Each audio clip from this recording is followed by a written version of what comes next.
This is a video on how to fill out a document that your teacher might have assigned to you in Google Classroom. So here I am in my Google Classroom, and I'm going to be clicking on View All to look at my assignments. Here is the assignment that I have that my teacher has posted, filling in a document. So I'm going to be opening that right now.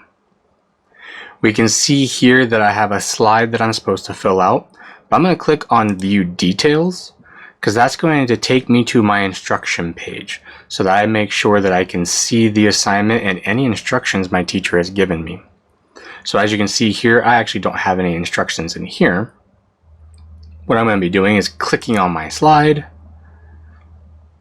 and in this case I need to fill in something. So I'm going to put a title on my document. This is the title for the picture. And that's all I'm going to do for this example here. So I've added something to this document that my teacher has given me. Once I have done that, I'm going to go ahead and close this document and come back to my assignment here. And this is where I'm going to turn in that assignment to my teacher.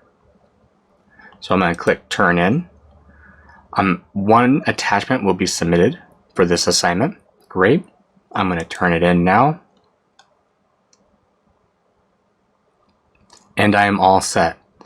At this point, if you realize that you forgot something that you were supposed to put on your document, you'll notice that if you click on the document, you're now in view only mode. You can no longer edit the assignment.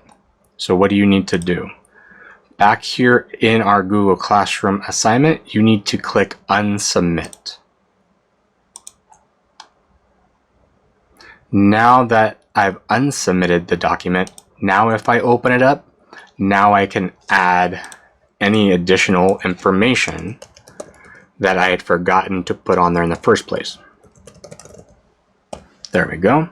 So I forgot to add that. Now I'm going to close, and then I can turn the assignment in again. And then that's it. Now I will just wait for my teacher to grade the assignment or give me feedback. I hope you found this helpful. Have a wonderful day.